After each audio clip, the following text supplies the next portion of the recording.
All right, let's do an example here. Let's spend this lecture going over some examples following our introduction and exploration of the property relationships that allow us to calculate change in entropy of a system.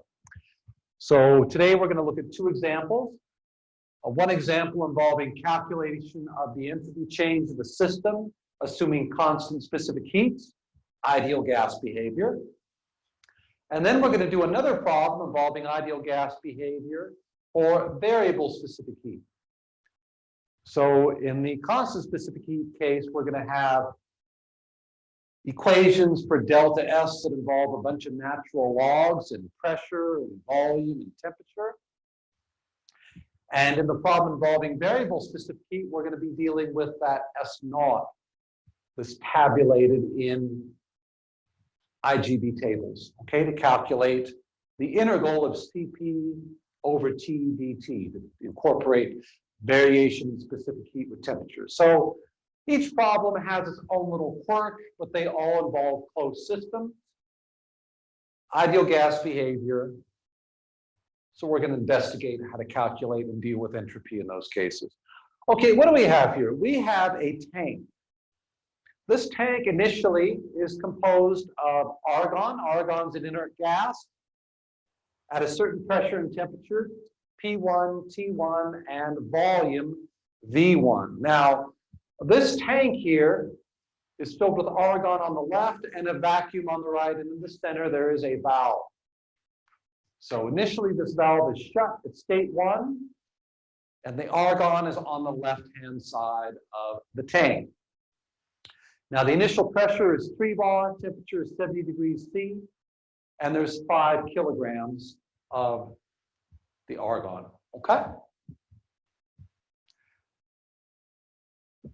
Now this tank, I'll tell you right now, is insulated. So let's assume this tank is insulated. Therefore, the process, whatever it is going to be adiabatic. So I'm going to say in an insulated tank, okay? So this is an insulated tank. Now, at some point, the valve is open and the argon rushes through to fill the vacuum. In other words, we have unconstrained expansion. That's a hint. Is this going to be reversible or irreversible process? I want to think about that. So at some point, the valve is open. The argon expands to fill both sides of the tank until the pressure is the same between the left and the right-hand side. So we have a case of unconstrained expansion. What are we supposed to find? We're supposed to find the change in temperature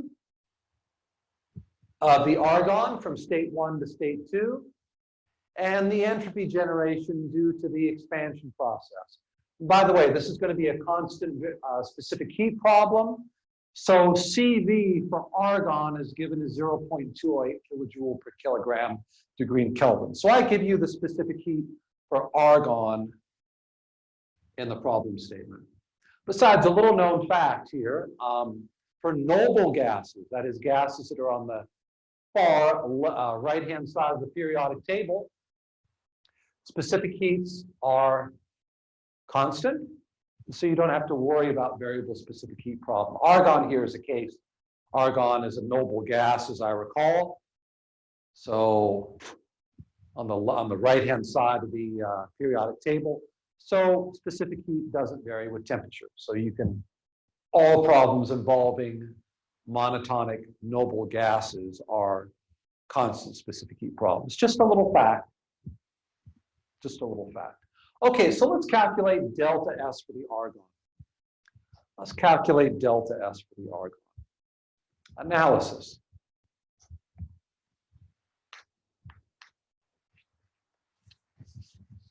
Analysis. Okay, our system, I better define our system here. Our system is the argon. So here's our system.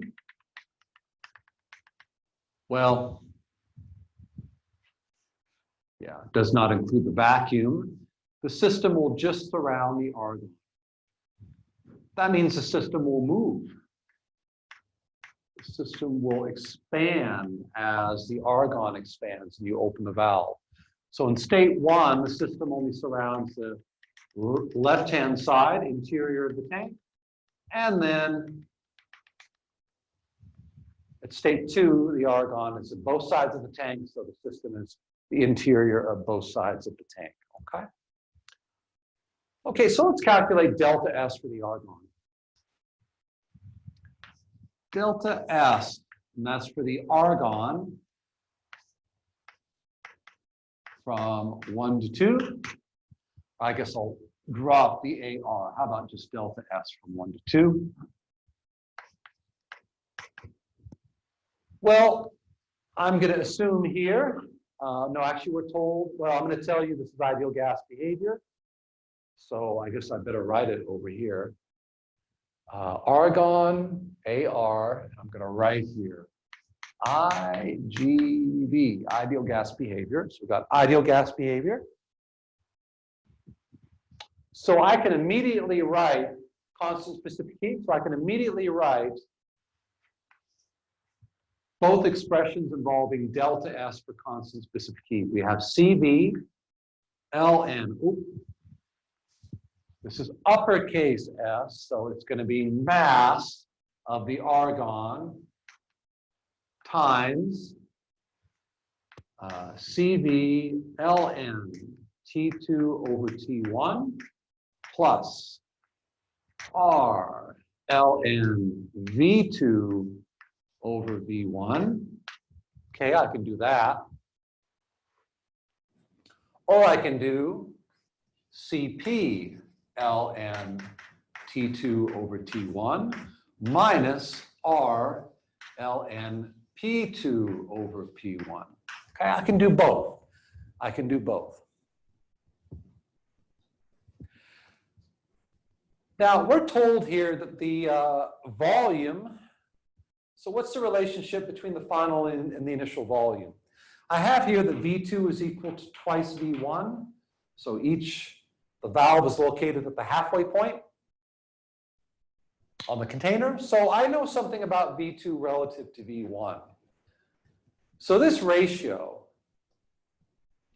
specific volume at state 2 over specific volume at state 1, I know this. This is actually equal to capital V2 over capital V1. And I know these, okay? That ratio is 2. Remember, specific volume is volume divided by mass. So all you got to do is multiply each specific volume, each specific volume in this fraction by mass. The equation's balanced, and you get specific volume times mass, and that gives you volume. So I know this term. I know this term. I don't know this term here, CV Ln T2 over T1. So I need to find temperature T2.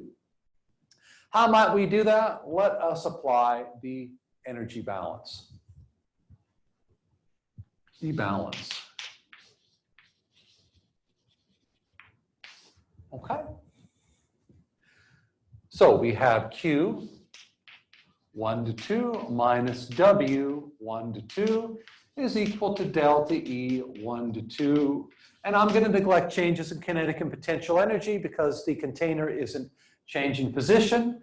And I assume that state 1 and state 2, the velocity of the argon in here is negligible. So there's no change in internal energy. You can write that in our assumptions here.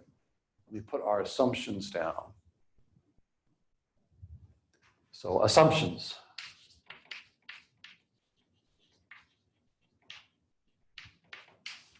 So delta KE equals delta PE equals 0. Okay? Let's write that down.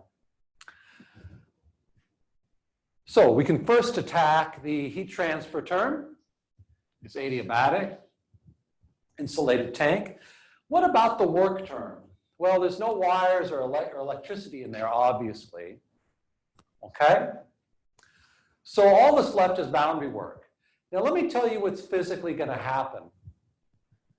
Boundary work is equal to the pressure, the integral of the pressure times the change in volume, and the work occurs at the boundary of the system.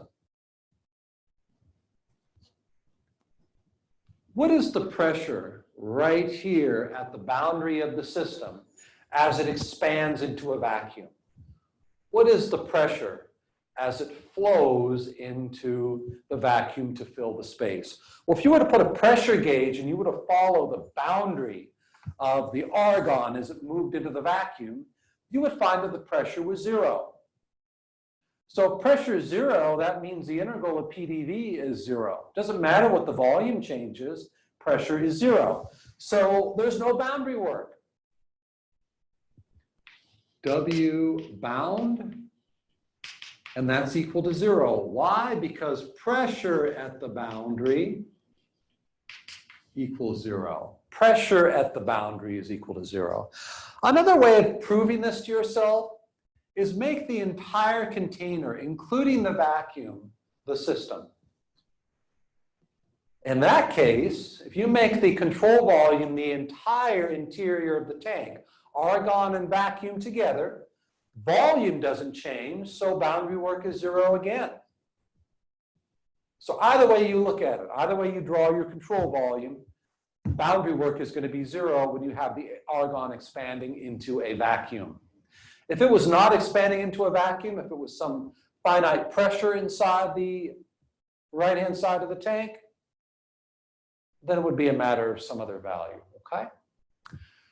So we got no heat, no work, therefore, delta U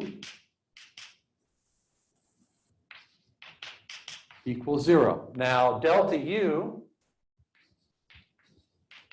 is equal to the mass of the argon, assuming constant specific heats, CV delta T from 1 to 2. And again, delta U is equal to 0. Okay? If delta U is equal to 0, that means delta T is equal to 0.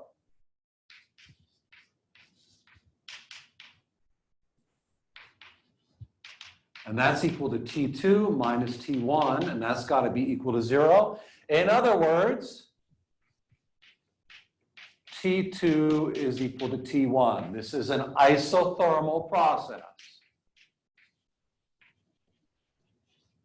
Isothermal expansion. When a gas expands into a vacuum, the process is isothermal. And this has been demonstrated experimentally.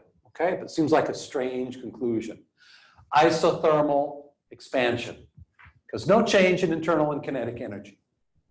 I'm sorry, no change in potential, kinetic, and internal energy, okay? So if the temperatures are the same, that means ln of 1 is 0. So whichever equation we use, the temperature term goes to 0 because it's isothermal. So I think I'm going to work with the first equation then. So delta S, 1 to 2, is equal to mass of the argon.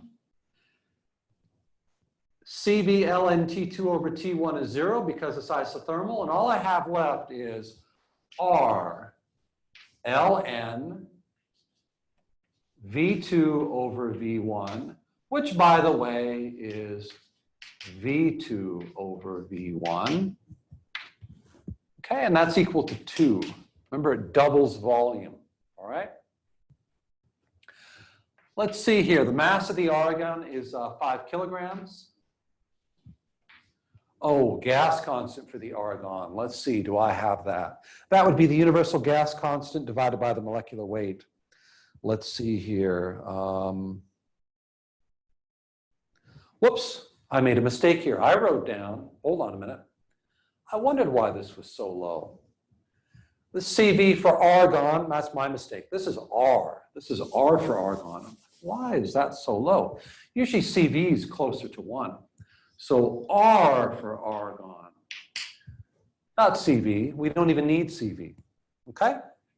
So R for argon is 0.208 kilojoule per kilogram degree in Kelvin, okay? 0.208 kilojoule per kilogram degree in Kelvin. And then I have natural log of 2. The units are kilojoule per degree Kelvin. That's a good unit for entropy. And let's see what we get here. I get 0.72 kilojoule per degree Kelvin.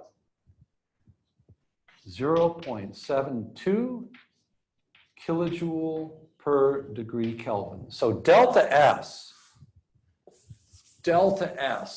of the argon from state 1 to state 2 is 0.7 kilojoules per degree Kelvin.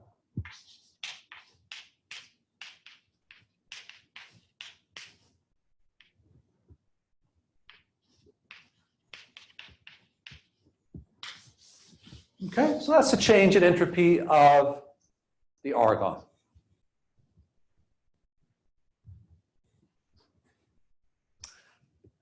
Now, is this process reversible or irreversible? Your intuition should be, this is unrestrained expansion. It better be irreversible.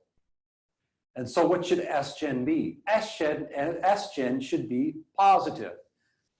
Entropy is generated for irreversible processes. Let's find out what S-gen is. Let's apply the S balance.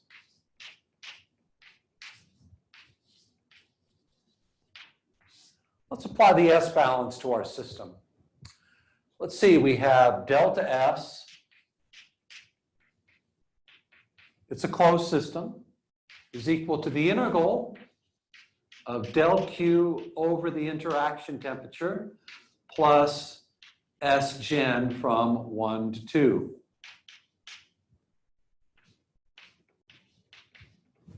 Okay? Now this is an adiabatic process, so the heat transfer term, entropy transfer due to heat, is 0.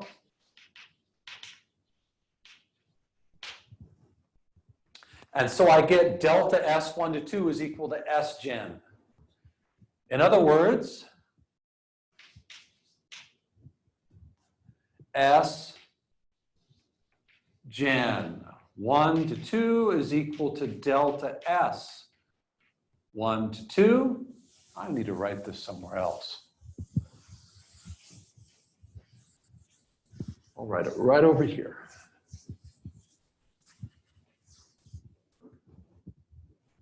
I guess I'll put it over here. In other words, S gen 1 to 2 is delta S 1 to 2, which is 0.72 kilojoule per degree Kelvin. So S gen 1 to 2 is 0.72 kilojoules per degree Kelvin. Okay, so that's the S gen, positive. Therefore, the process is irreversible. Note, greater than 0, irreversible process, i.e. unconstrained or unrestrained expansion. Remember back in chapter 5 for the second law, the 3 irreversible processes are heat transfer across a finite temperature difference, processes involving friction, and unconstrained or unrestrained expansion. Yes, this is an irreversible. This is an irreversible process. The gas will never spontaneously rush to the other side of the tank. If you did, you would find out that S gen was negative, and that would violate the second law of thermodynamics. S gen has to be 0 or positive. 0 if this is a reversible process, it's not. Or positive if it's an irreversible process, which it is. All right? Okay.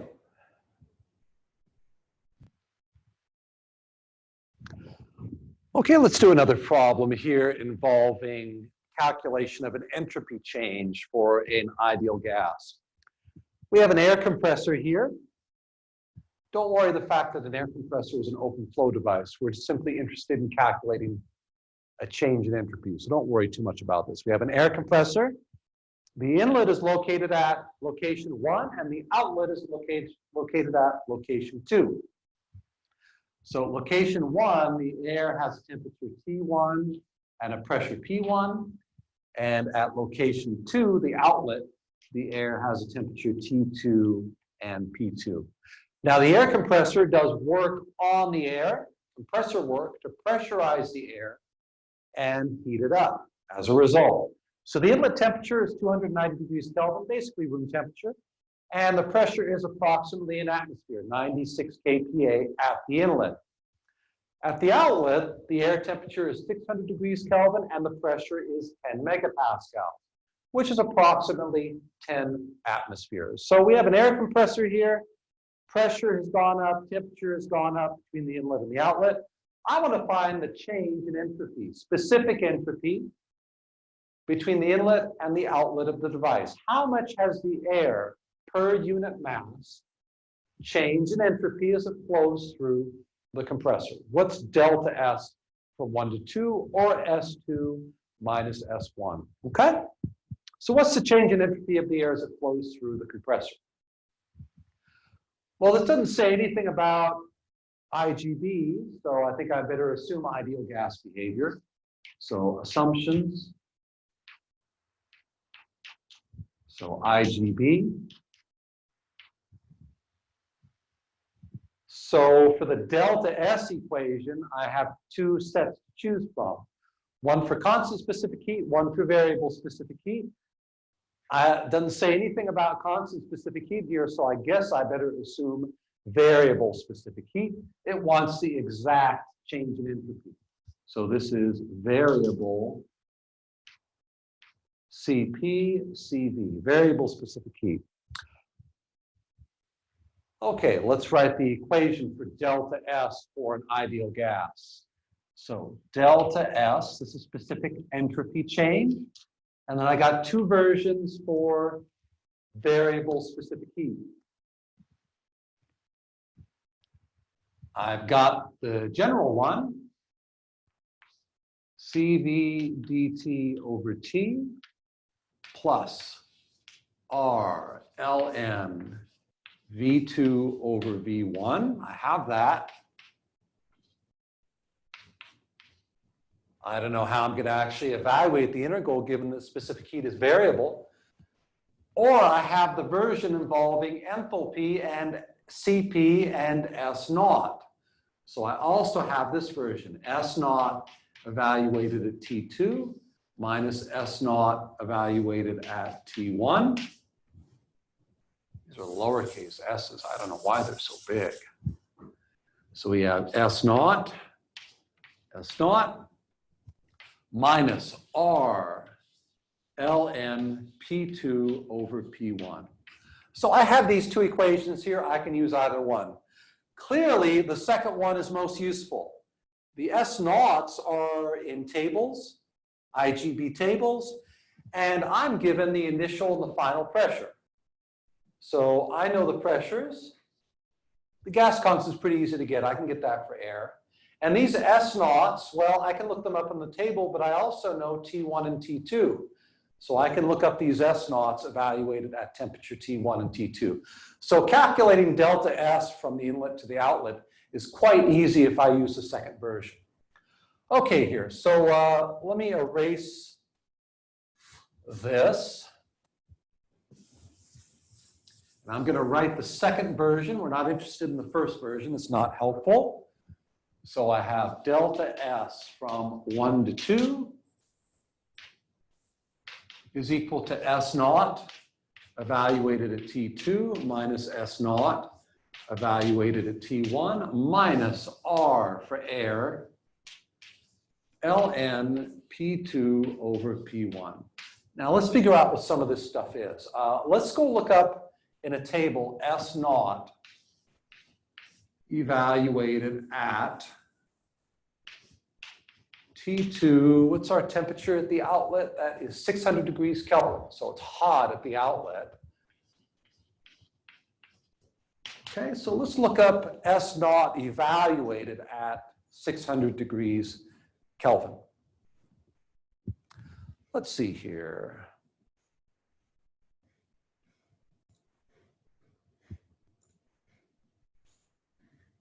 So IGB, ideal gas properties, air. Temperature, HU S naught, 600 degrees. 2.409, 2.409, 2.409. And that is kilojoules per kilogram degree in Kelvin.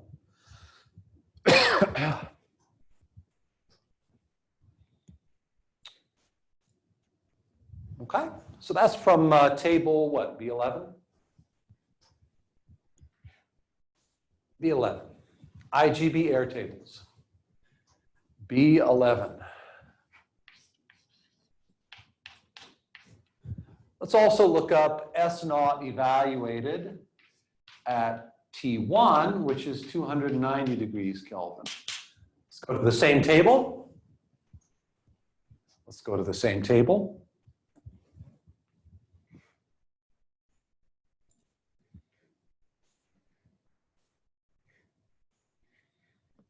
$290, 1.668, 1.668.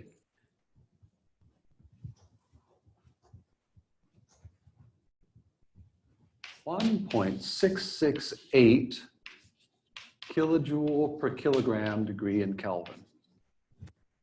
Okay? Check, check. We have the pressures. R for air, what, 0.28 something. I guess I can divide the R universal divided by the molecular weight. Let's see here.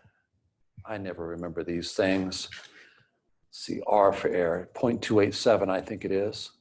Just better make sure. 0.287, 8.314 divided by 28.97. 0.287, yes.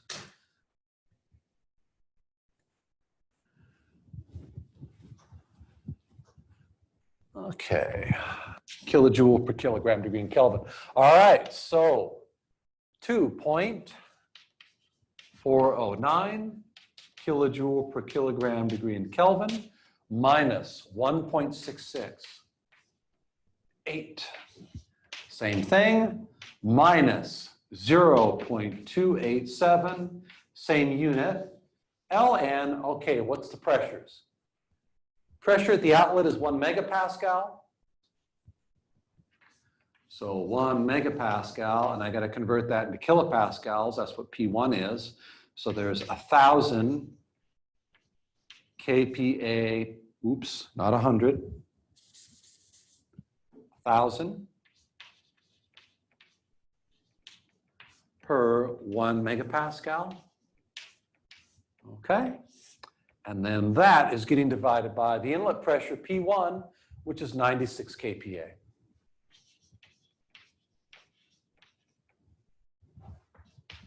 So what's delta S? What is delta S?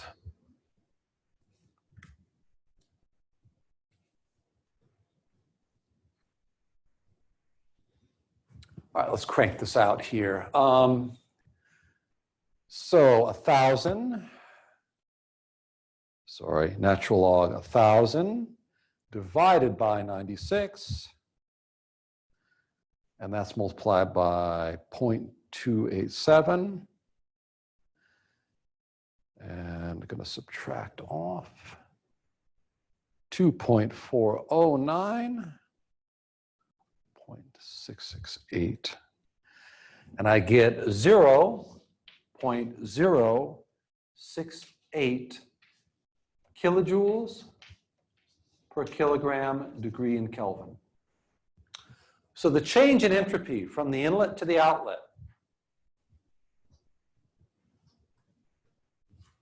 the change in specific entropy from the inlet to the outlet of our air compressor, delta S1 to 2, which is S2 minus S1, that's equal to 0.068 kilojoule per kilogram degree in Kelvin, okay?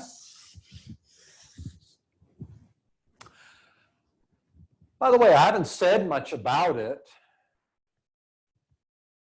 but if, as the drawing indicates, this is an adiabatic turbine, I put some insulation around it.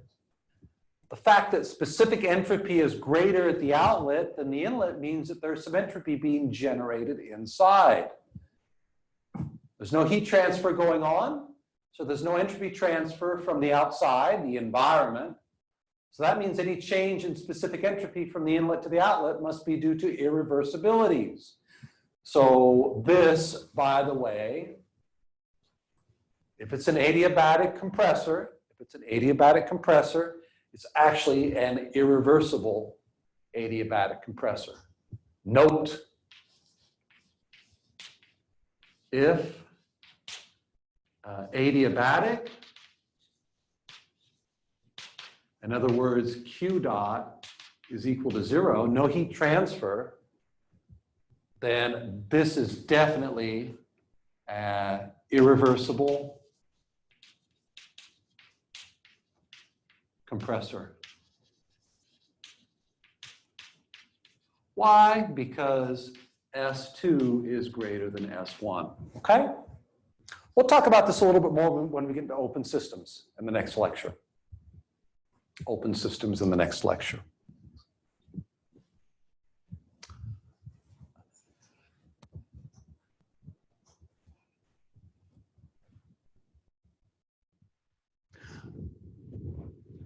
Well, ladies and gentlemen, I think we have a little bit more time to do another example here, a third example today, very quickly. This one involves entropy change for solids or liquids, in compressibles, in other words.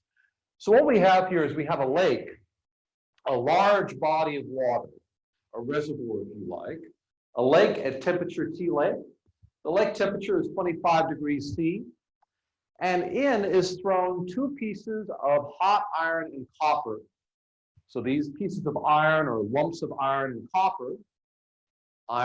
copper have initial temperature for the copper, TC1, initial temperature of 80 degrees C for the lump of copper, and the same temperature, 80 degrees C, initial temperature for the lump of iron. So sub C means copper, sub I means iron, and of course the lake temperature is T lake. So 15-degree lake temperature, 80-degree lumps of solids, iron and copper, thrown into the lake.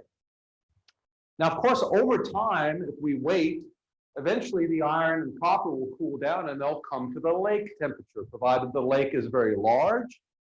It's a reservoir. Remember the definition of a reservoir? A reservoir is a system that is such a large extent, that is so big, that no matter what the heat interaction, the temperature remains approximately constant. So if we wait long enough, the pieces of copper and iron, so copper and iron, will eventually fall to the lake temperature. So what do we want to find here? We want to find the change in entropy of the copper, the change in entropy of the iron, the change in entropy of the lake water. So the lake water surrounds the iron and copper lumps. So find the change in entropy of the lake, the copper, the iron, and then we're going to find the change in entropy of everything. So everything will be the lake, the two lumps of copper, in other words, the change in entropy of the universe as far as we're concerned. Remember, the universe is everything everywhere. or the environment plus the system. So we're going to figure out what the change in entropy is for the entire lake solid system. In other words, everything, everywhere, or the universe. Okay? So let's get started here. Let's get started. Analysis. Let's find the change in entropy of, I don't know, the copper first. So analysis.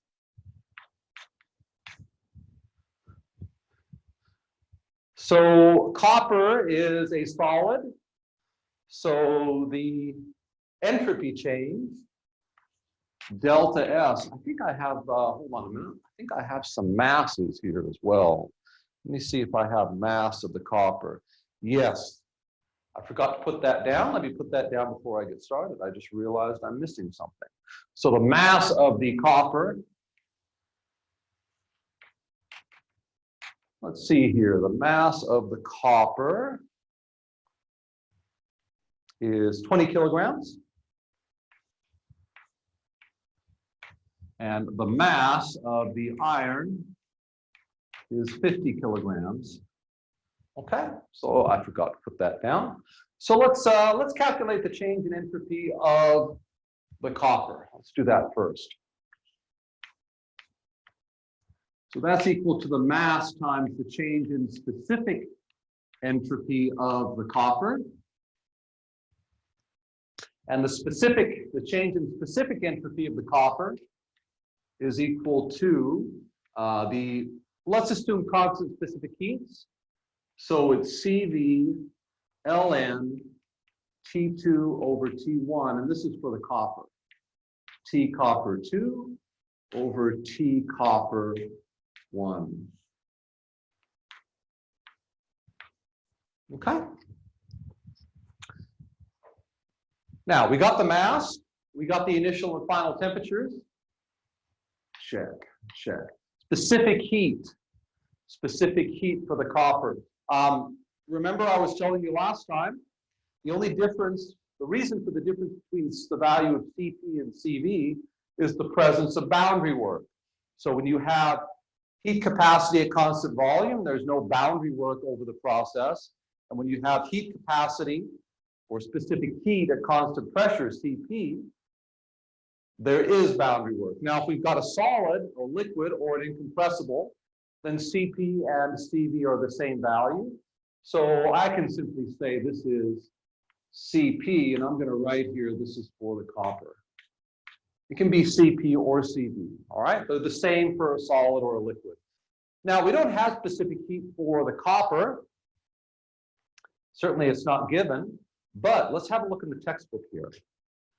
Let's have a look in the notes. Let's see here. Whoops. Let's have a look in the notes, see if we can find specific heats for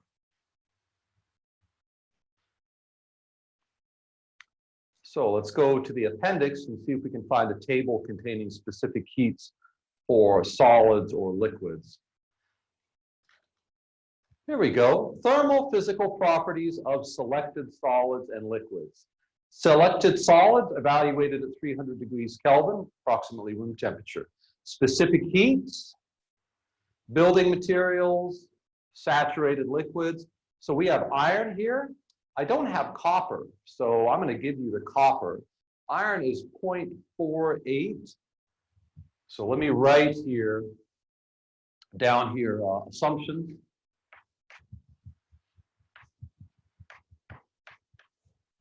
So specific heat says Cp, but it's also Cv. Specific heat for iron is 0.48 kilojoule per kilogram degree in Kelvin, 0.48 kilojoule per kilogram degree in Kelvin. And I'm going to give you the specific heat for copper. So the specific heat for copper is 0.38. So Cp for copper is 0.38 kilojoule per kilogram degree in Kelvin. I'm just going to give you the copper value, but we looked up the value in for iron in the text. You'd have to go to some other site or some other source to get the specific heat for copper. These are evaluated at 300 degrees, by the way, 300 degrees Kelvin. Okay? Okay, so we have specific heat, we have the temperatures, we have the mass. This is mass for the copper. So I'll put a C here. Okay, let's plug in. Let's see here. I have how much for the copper? 20 kilograms for the copper. 20 kilograms. The specific heat is, for the copper, is 0.83. I'm sorry, 38 kilojoule per kilogram degree in Kelvin. I hope it's clear that we're assuming constant specific heats when we're doing this problem. We're assuming constant specific heat. And then I have natural log of T2 over T1 for the copper. The copper ends up at the lake temperature. So T lake is the final temperature, and the lake temperature is 15 degrees C, so plus 273.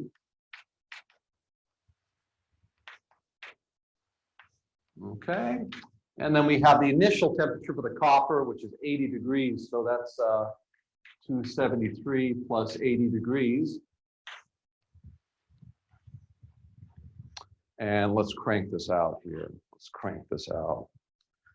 Let's see here. 20 times 0.38 times natural log.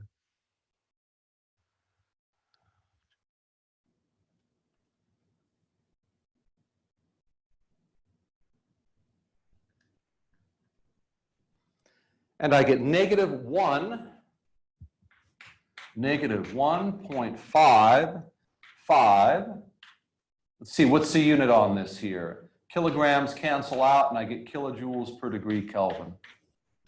So delta S from 1 to 2 for the copper.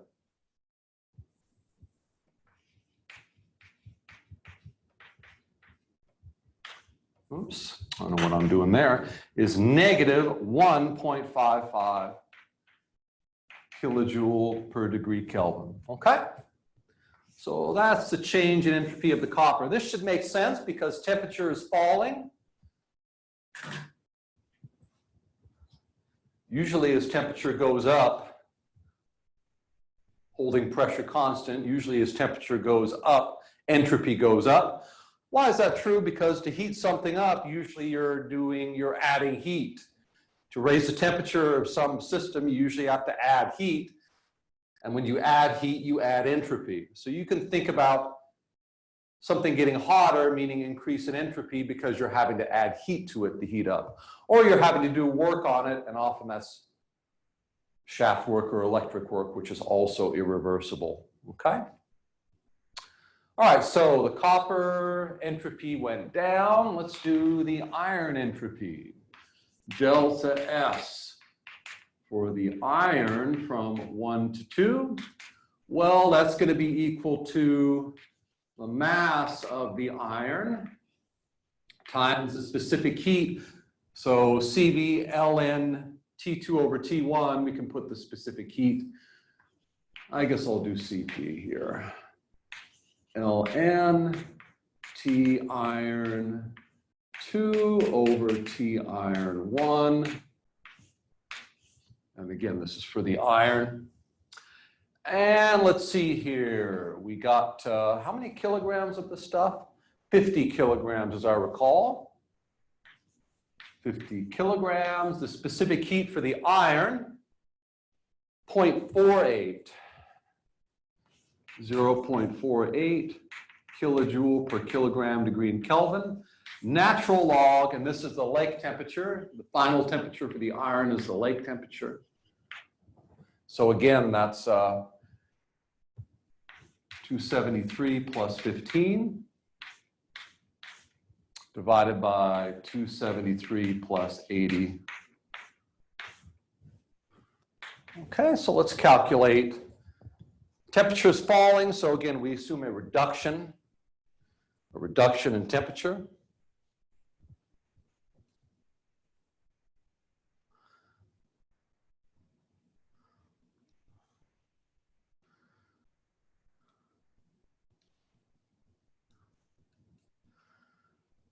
Okay, so that's negative 4.88.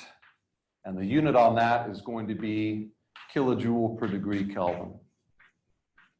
So delta S for the iron from state 1 to state 2 is equal to negative 4.88 kilojoule per degree Kelvin. So the entropy went down. Now, where did the entropy go? You know that entropy can't be consumed. Well, what happened was, of course, that the iron and the copper rejected heat and therefore entropy.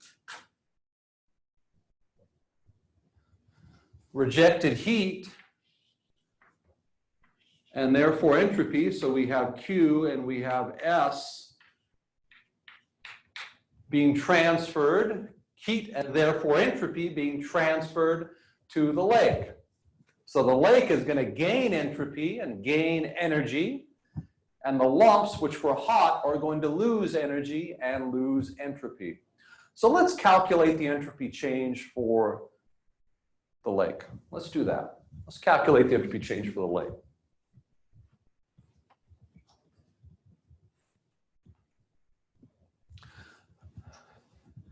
So I think what I'm going to do here, I'm going to write delta S for the copper and the iron over here because we're going to come back to it. Delta S iron 1 to 2 is negative 4.88 kilojoule per degree Kelvin, and delta S for the copper from 1 to 2 is negative 1.55 kilojoule per degree Kelvin. Okay, so we're going to come back to these. So I want to write them down somewhere. Okay. Now I think I'd better put up the system here. So we're looking at the lake now. So here is the lake. And here's my lump of copper and iron. Okay, so this is my iron, and this is my copper. Now I'm going to make, in the previous analysis, to calculate delta S, my system was implicitly the lump of iron and the lump of copper separately, and I calculated delta S. So the system here for the iron, when I'm calculating delta S for the iron, was the iron at temperature Ti1 going to Ti2. Okay, so this is the iron. Okay, and that was my system. Now my system is the lake. So here's my system. It's the lake. Now I'm going to stamp out or punch out the iron and the lumps of copper. So my system is the water in the lake. So system is lake water. So system is the lake water. All right? Now let's see if I can calculate delta S for the lake using the equation, using the property relationship that I used for the iron and copper. So delta S for the lake from state 1 to state 2 is the mass of water in the lake. So M lake, CV, LN, T lake 2 over T lake 1. So you might try writing this, and let's see if we can calculate change in entropy of the lake. Well, we got a bit of a problem here. I don't know how much water is in the lake. In fact, the assumption is that the lake temperature doesn't change, which means that the lake is very large compared to the lumps of copper and iron. So I don't know what this is. I have no idea what this lake water mass is. And also, the final temperature of the lake water is assumed to be the lake temperature. So this natural log here, the final temperature is the lake temperature, the initial temperature is the lake temperature. This natural log gives me ln of 1, which is 0. So this lake mass is very large, and this natural log is 0. I don't know what that product is. So I don't think this is fruitful to go down using the property relationship on the lake water. That's not very fruitful. Let's try something else. Let's try an entropy balance. So the point is, we don't really know what this produces, this quantity. M lake is very large, and Ln, the temperature change, is approaching 0 or close to 0. So this is not going to help us. So let's try the entropy balance on the lake. Let's try that instead. So let's try S balance on the lake.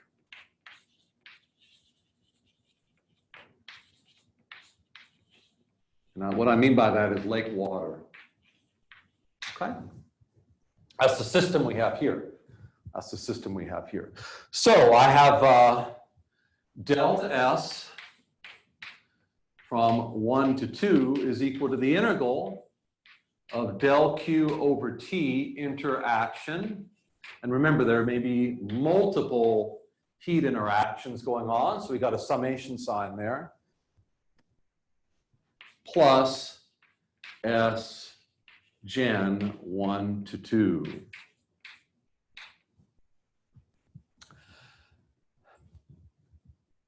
Now, this lake is very, very large. That means that the temperature of the lake isn't changing. More than that, I'm going to draw my system. I've sort of done it here. I'm going to draw it so that the heat interactions, the heat being transferred from the copper and the iron into the lake, I'm going to draw it such that the interaction temperature, if I put a thermometer right here on the system boundary, my lake water system boundary, where Q is being transferred from the copper, if I put a thermometer right there, I'm going to get an interaction temperature equal to the lake temperature, okay? I'm going to have my lake system such that I move far enough away. There's a hot lump here, and there's cool water out here. So I'm just going to back off. I'm going to back off on my control volume and not allow the control volume to be at the surface of the copper, but just a little bit further away, such that the interaction temperature, or the temperature where the heat is transferred, is equal to the lake temperature. I'm going to do the same thing with the iron. So the interaction temperature is going to be the lake temperature. Okay? Now, what that also means is, because the temperature here is the lake temperature and the temperature here is the lake temperature, where the heat is transferred, as the heat flows into the lake water at the lake temperature, the heat is always flowing at the lake temperature. That means that it's reversible as far as the lake is concerned. If there's no temperature change as the heat disperses throughout the lake is large, it's a reservoir, so temperature is constant and is equal to the lake temperature. So if I draw the control volume the way it is, where the interaction temperatures are the lake temperatures, then as the heat flows out and distributes itself throughout the lake water, it will do it reversibly, because there's no temperature change as the heat moves around. So I'm going to make a big assumption here over in the bottom. I'm going to make a big assumption here. The big assumption is not a lot of room here. Reversible heat transfer in lake. Reversible heat transfer in lake water. And what that basically means is the interaction temperatures are the lake water temperatures. That's basically what that means, okay?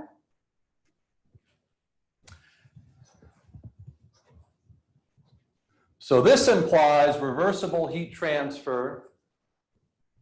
The heat enters the lake water system at the lake temperature and then disperses throughout the lake. So there's no temperature changes, that heat gets dispersed throughout the lake.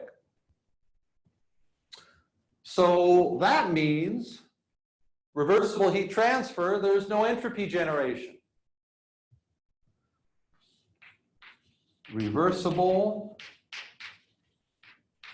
heat transfer. Okay, so that term goes to 0. So all I got is this integral, del Q over T. Let's see here. There's actually two heat interactions going on. There's one going on with the copper and the iron. So two heat interactions. So this integral becomes two integrals integrating the heat transfer from the copper to the lake and the heat transfer of the iron to the lake.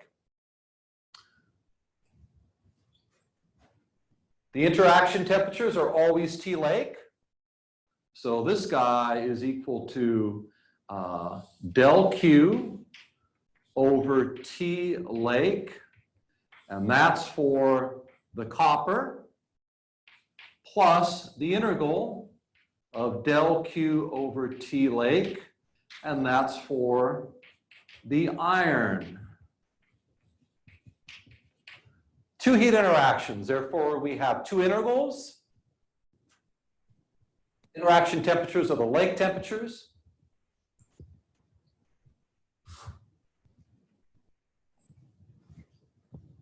Let's move over here.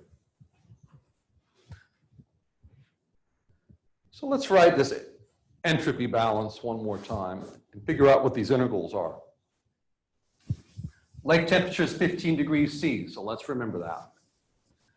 Lake temperature is 15 degrees C. And we're going to find the total change in entropy of the lake lump system or the universe. We're going to find that as soon as we find delta S for the lake.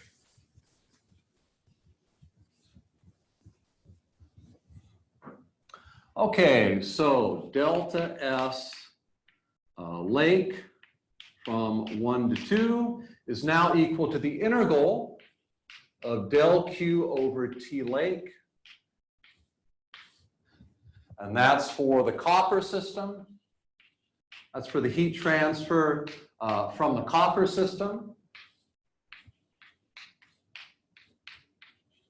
And then we got another integral for the iron system.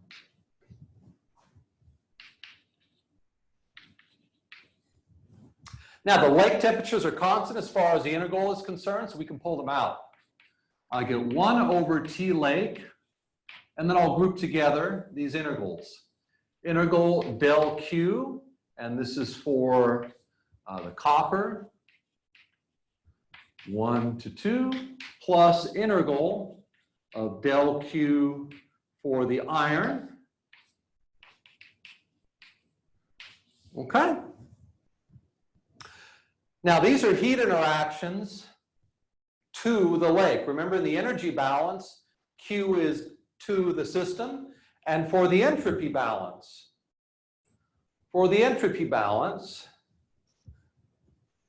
this is added to the system, positive.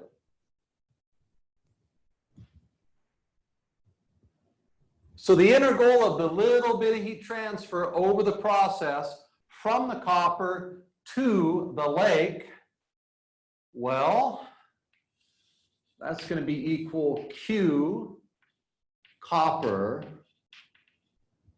and this is going to be equal to Q iron, and that is to the lake from the copper and the iron. We need to figure out what these are. So let me write the final expression. 1 over T lake Q iron and Q copper. 1 to 2 plus Q iron. 1 to 2. We need to find out what these heat transfers are. What these heat transfers are from the copper and from the iron into the lake water. Well, we can do that by using the first law applied to the copper and the iron. So here's the iron. So let me write the first law. Q minus W equals delta E. And this is for the iron. I'm sorry, yeah, we're doing iron. And no change in kinetic and potential energy, let's assume. So this is delta U. There's no work going on. There's no shaft work, no electric work, no boundary work going on during the process for the iron or the copper lump.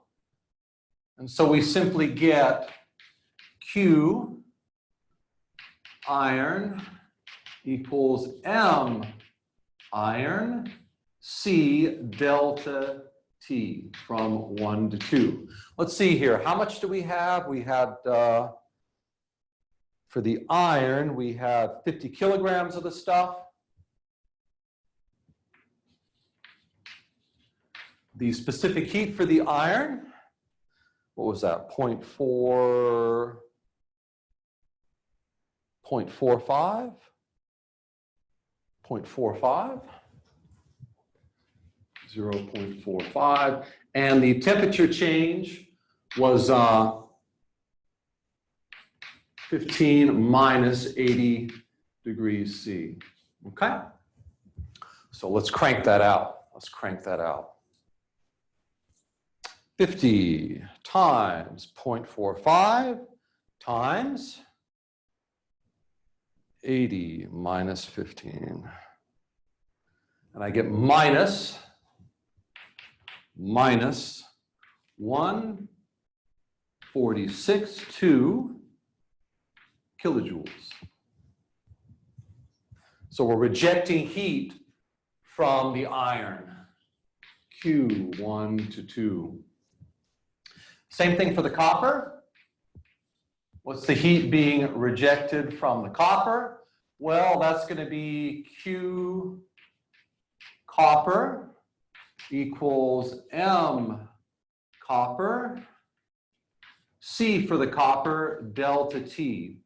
So what do we have? 20 kilograms, 0.38 as I recall. Is that what I put down? 0.38. Yes, 0.38. And then we have 15 minus 80.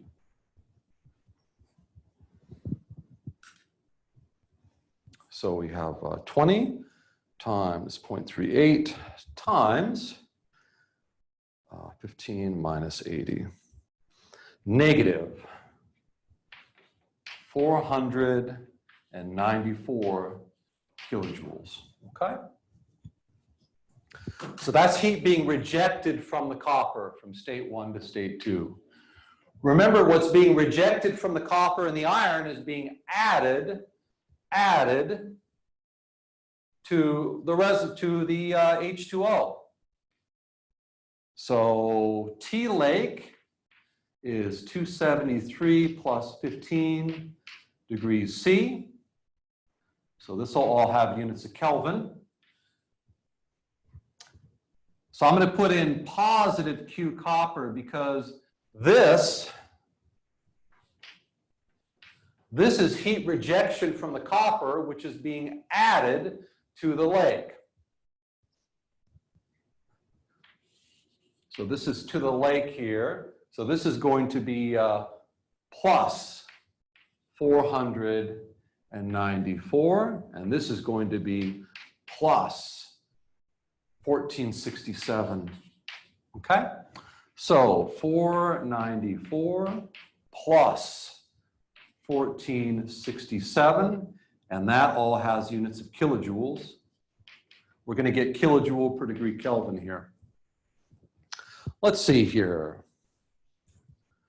494 plus 1467 divided by 288. 6.8. 6.81 kilojoule per degree Kelvin.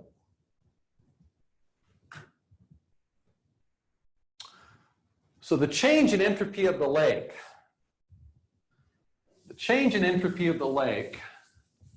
water, using the entropy balance. So here's our lake, water. So here's our lumps. State 1 to state 2. So our lake water, that's our system, punching out the space contained by the lumps of metal. So delta S for the lake water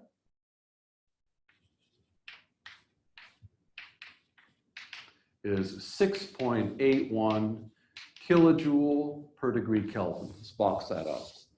Okay? Had to go through and use the energy balance on the solids. Again, no work because there's no change in volume. Solids are incompressible. No change in kinetic and potential energies, therefore Q is equal to delta U. All right, let's calculate the change in entropy of the universe. That means everything as far as the problem is concerned. Delta S universe. What I mean by that is everything. What's the change in entropy due to this process? What's the change in entropy of the universe due to this process? Everything everywhere due to this process. Well, that's going to be equal to the change in entropy of all the systems. So change in entropy of the copper from 1 to 2.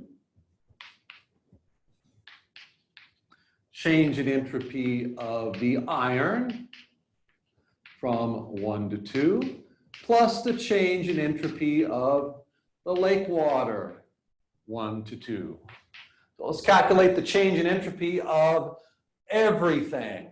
My lake plus my lumps of iron and copper. Let's see here, delta S for the copper, that was negative 1.55 kilojoule per degree Kelvin.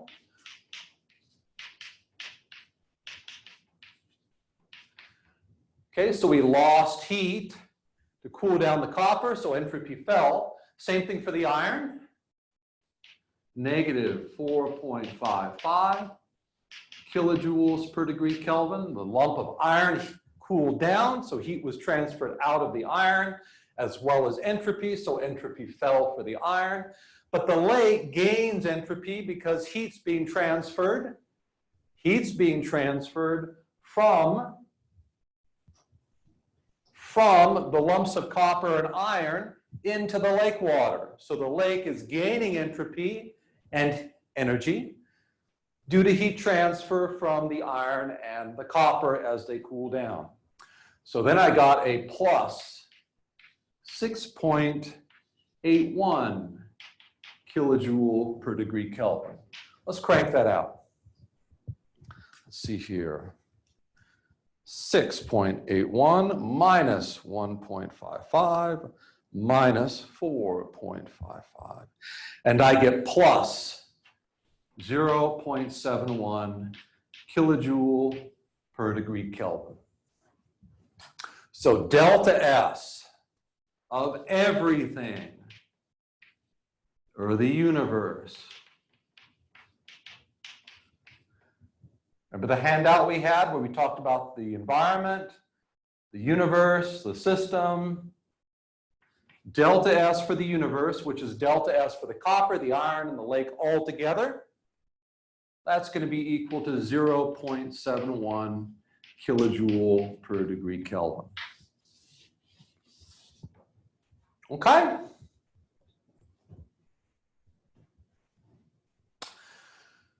So it's positive. Let's just think about this for a second. This process resulted in a change or an increase in entropy for everything, or the universe, as we go from state 1 to state 2. Why might entropy of the universe be increasing? Well, the reason for that is because this is an irreversible process. How do I know that this is an irreversible process for the lake and the lumps of material? Let me draw the lake and material system, and we're going to figure out the entropy generated over the process. Let's find S-gen. Let's find S-gen for the process. And that means for the lake and the iron system together.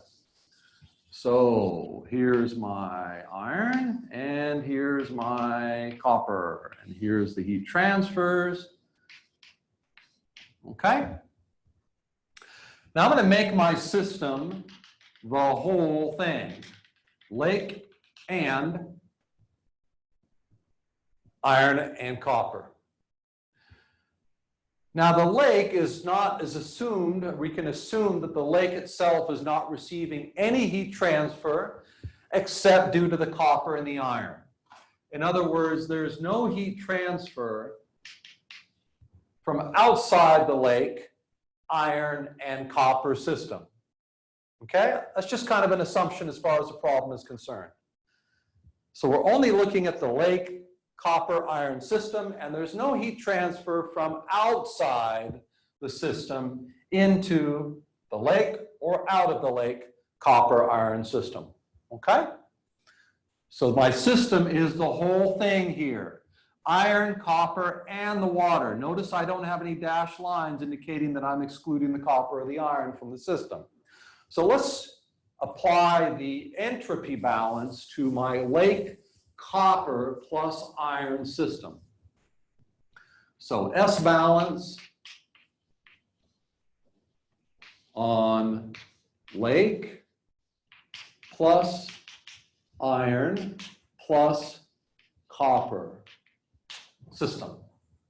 Let's see here, delta S 1 to 2 is equal to the integral of del Q over the interaction temperature plus S gen 1 to 2. Okay? So we're assuming there's no heat interactions for the iron, lake, copper, the whole system. The whole system. So this is 0. So immediately I get S gen over the process within my lake, copper, water, iron system is equal to delta S 1 to 2. And that's my delta S for the universe. Delta S universe, which is 0.71 kilojoule per kilogram. So entropy was generated for this process. 0.71 kilojoule per degree Kelvin was generated inside my lake, iron, copper system somewhere over the process. S was generated.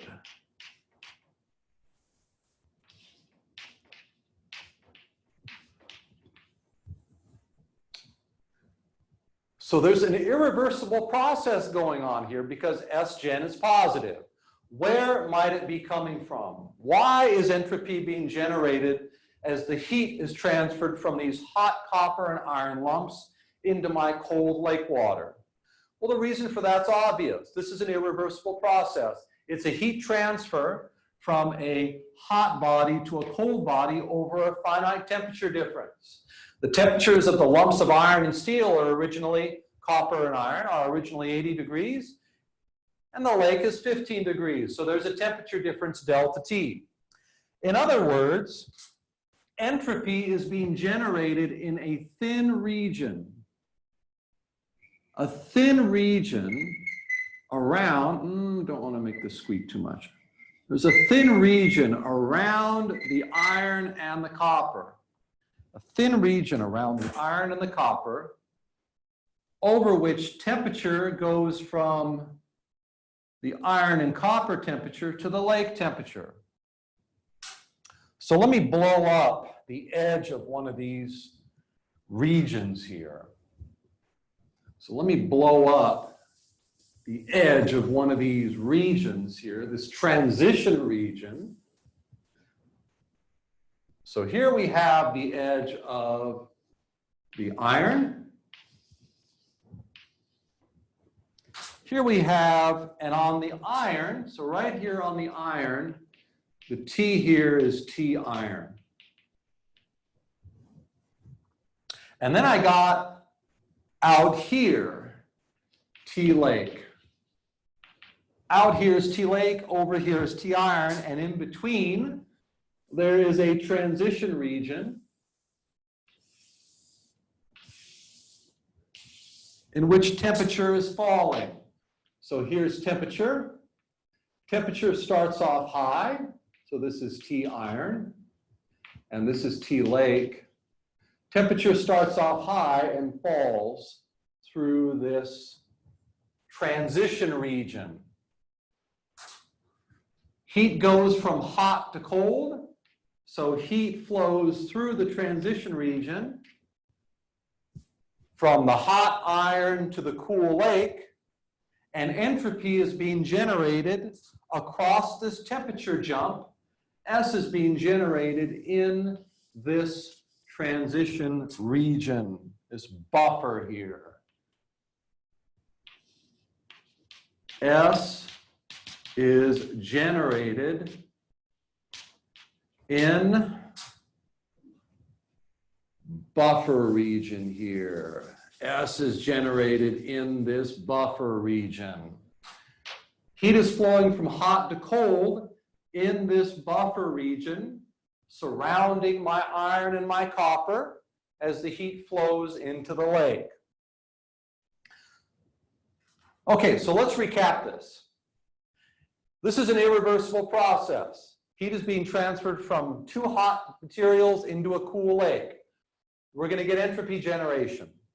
Where is the entropy being generated geographically? What's the source of the entropy generation? It's not in the lake water, because we've defined the system, the lake water system, such that the interaction temperature is the lake temperature. It's occurring in a transition region. The entropy generation is occurring in a transition region near the iron, in which heat is being transferred from the hot iron and copper into the cool lake water. So entropy is being generated in this buffer or transition region. All right, ladies and gentlemen, I think that's enough there. I think we've gone a little bit over time. I didn't mean to go so long. So take care, ladies and gentlemen.